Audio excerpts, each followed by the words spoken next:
दोस्तों, जय माता दी। मैं सत्यनारायण शर्मा अल्टीमेट ज्ञान में आपका हार्दिक स्वागत करता हूं। दोस्तों, जब भी हम अपने कोई उपाय डालते हैं तो तब हम बताया करते हैं अक्सर कि ये उपाय काम करते हैं, 50% आपके विश्वास पर काम करते हैं। और अब आप पूछेंगे कि जी फिर 50%, अब ये जो 50% है शेष, यह गुरु कृपा होती है तब यह फल पूरा प्राप्त हुआ करता है। अब आप कहेंगे कि जी हमने गुरु बना ही नहीं रखा, तब कैसे काम बनेंगे? तब दोस्तों, गुरु का बनाना आपके हित में होता है और आपका इसमें कुछ जाता भी नहीं। अब आप कहेंगे जी गुरु है नहीं, कोई अच्छा गुरु नहीं मिलता, हमारे मुताबिक नहीं मिलता। दोस्तों, गुरु किसी को भी बनाया जा सकता है। यदि गुरु अपनी तरफ से भी आपको शिष्य नहीं बनाता, तब मन में भी आप किसी को गुरु मान करके उनकी बातों का अनुसरण कर सकते हैं और उनके पद चिन्हों पर चल सकते हैं। उनसे भी आने लगेगी पूरी कृपा। ये सब बात मैं आपको क्यों बता रहा हूं? क्योंकि दोस्तों, 10 जुलाई गुरुवार आ रहा है।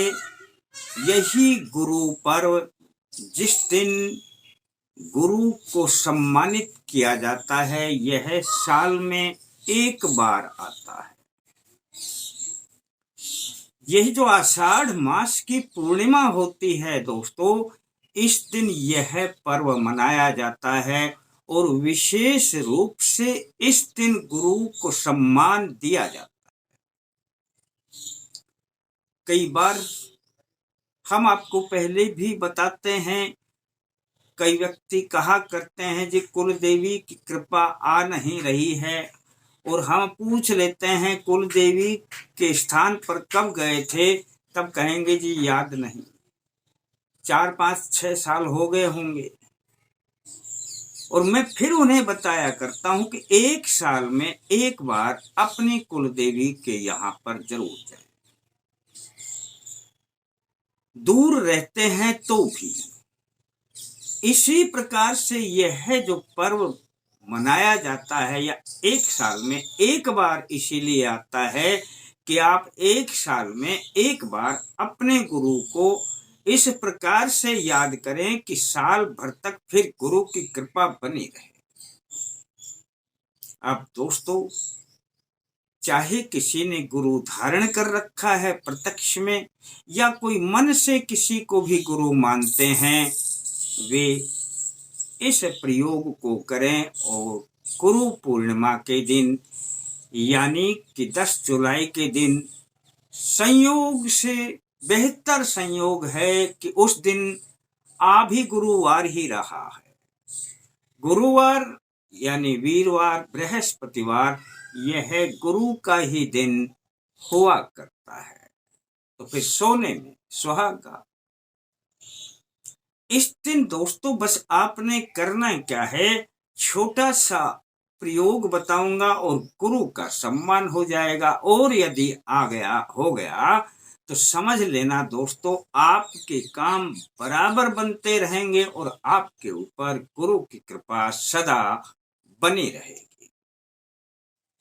गुरुवार के दिन नहा धो करके आपने दोस्तों बस अपने पूजा स्थान के सामने बैठ जाना है और एक अपनी घर में पिसी हुई हल्दी होती है, उसमें थोड़ा जल डाल करके अपने मस्तक पर तिलक निकालें।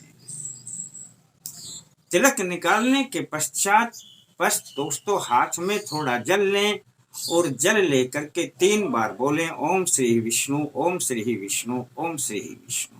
हे परमपिता परमेश्वर, मैं अपना नाम बोल देना, अपना स्थान बोल देना, मैं आज गुरु पूर्णिमा के दिन यह अपनी गुरु पूजा कर रहा हूँ, इसमें मुझे सफलता प्रदान करें और जल को नीचे छोड़ देना।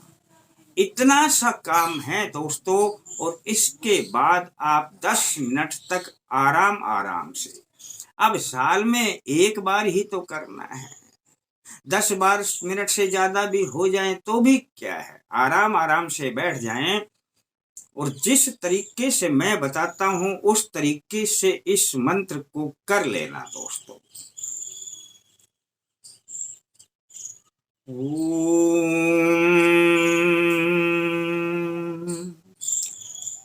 परम तत्वाय विद्महे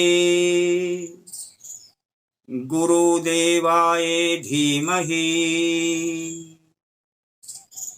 तन्नो गुरुवे प्रचोदयात्।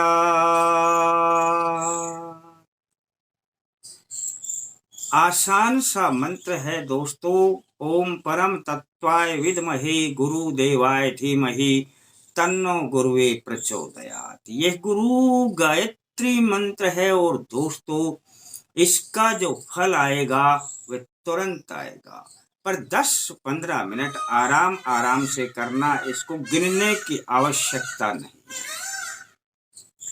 अब दोस्तों बस आपने करना क्या है, उस दिन गुरुवार है, अब अपनी पहले ही रोटी बना करके रख लें, रोटी पर गुड़ रखें, थोड़ी चने की दाल रखें और पिसी हुई हल्दी एक चुटकी भर डालें, और पास में गाय हो तो उस गाय को खिला दें, और नहीं हो तो अपनी गौशाला देख लें, 2-4 और अधिक रोटी ले जाएं।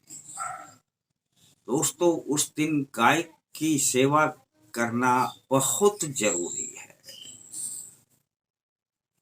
ये गुरु पर्व को जब आप गाय की सेवा, गौ माता की सेवा करते हैं तो आपको अनंत गुना फल भी प्राप्त होता है।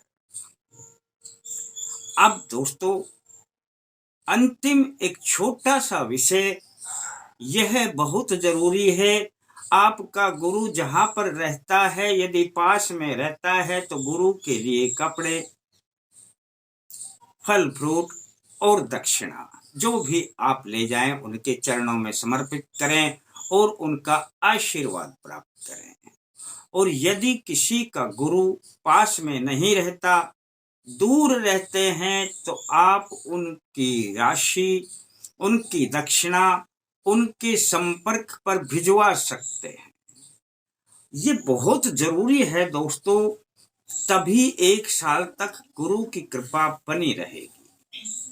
और जो अपना मन से ही किसी को गुरु मानते हैं पर गुरु दीक्षा नहीं ले रखी है, वे भी अपने गुरु को मन से ही कुछ भी इस दिन भिजवा सकते हैं गुरु के पास।